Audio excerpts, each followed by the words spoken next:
Welcome to Washington in Focus. I'm Tim Clauser, your host, with the Center Square's Western Washington reporter, Spencer Pauly.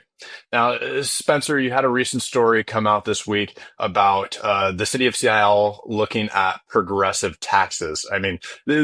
This is a term that we hear coming out of the legislature quite a bit right now, hmm with the majority considering quite a few, Ferguson promising to veto some of those. What exactly is the city of Seattle looking at, and why do they need those now? Uh, to put it in plain, simple terms, they want to tax the rich. This is Seattle City Councilmember Alexis Mercedes Rinck. She's probably, I would say, the most progressive out of all the city council members. And she's exploring progressive taxes that target city's wealthiest residents because she believes that the taxes that go towards the city rely heavily on the backs of working class citizens and residents. So what she's looking at now, and this is all because of a huge drop in revenue that the city received earlier this month. They identify about $241.5 million less in their for this year and next year combined. And what that means is there's going to be some issues here for the city to address when they start looking at, budget proposals for next year.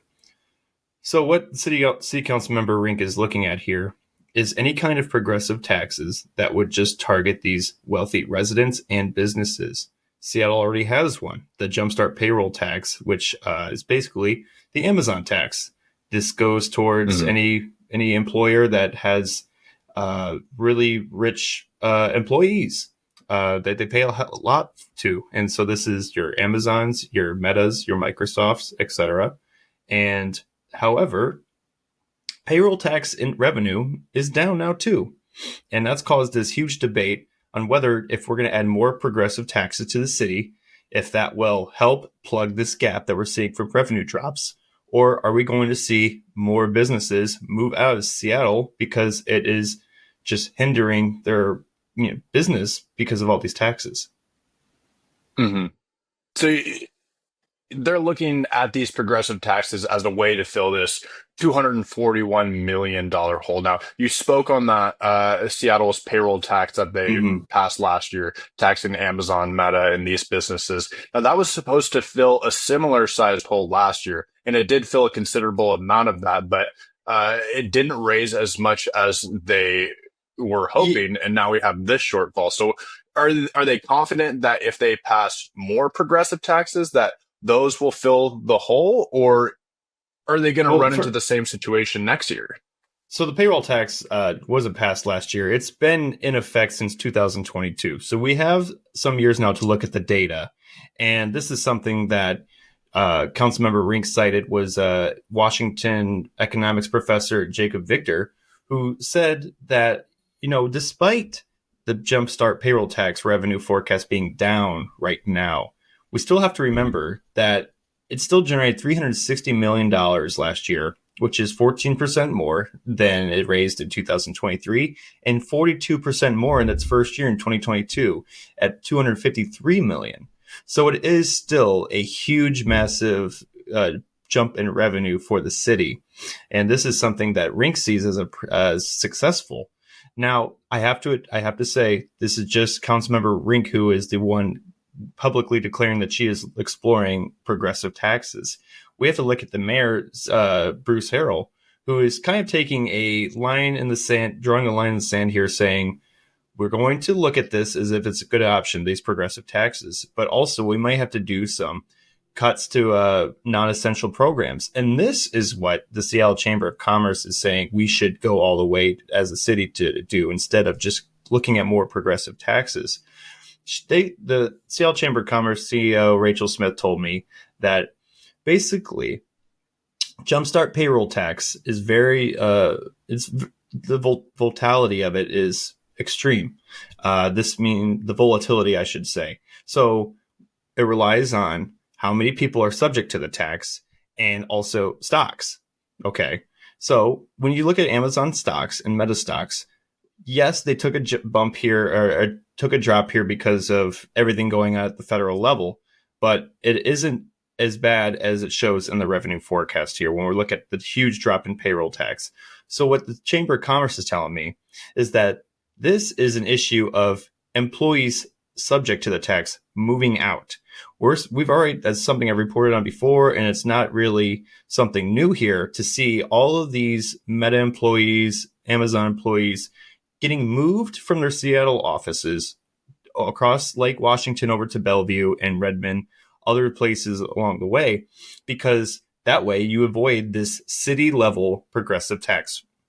And that's what's causing this payroll tax issue. And that's why I think you're looking at Mayor Harrell saying, well, let's just maybe see if we can cut some non-essential spending down. But you have a Councilmember Rinck here saying, well, this cuts vital services that a lot of residents depend on, for especially, grant programs that fund low income projects to help boost neighborhoods that are in need. So that's just like part of this huge divide here of where we stand. Do we tax the rich, or is that going to work here in the Seattle? Yeah, I mean, tax the rich, it sounds like a pretty common sense idea. I mean, these rich people should be paying their fair share, but that's not always the reality. You can impose new taxes, but you can't force these people to stay here. And we saw just that with Amazon's Jeff Bezos. He would have paid hundreds of millions of dollars in capital gains taxes and other taxes to the state of Washington had he not moved his residency to Florida. Presumably for that very reason. And I mean, I talked about it before, the state legislature is considering progressive taxes as well. And one of those is a wealth tax, one that would have hit Bezos and other wealthy people in Washington in these ultra wealthy companies.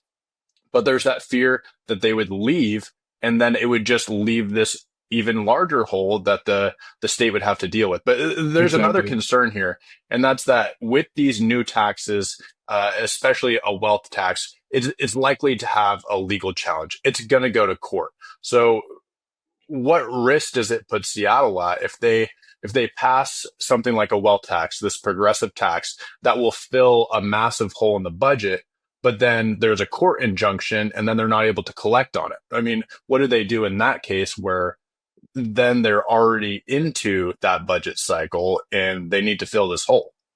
It would not be good. I can tell you that, Tim. I mean, obviously, any kind of progressive tax proposed at this level wouldn't go into effect until at least 2026, 2027.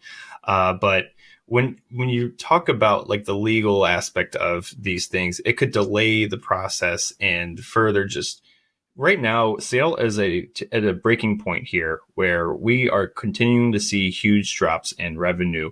And also just because of, economic, how do I put this? Just uncertainty, it's uncertainty. We are right now, it's do or die here in Seattle to, not to be too dramatic, but if we're exploring progressive taxes, we have to ensure that we're able to implement it now when we need revenues up, because it's not. We're going to keep seeing expenditures rise here.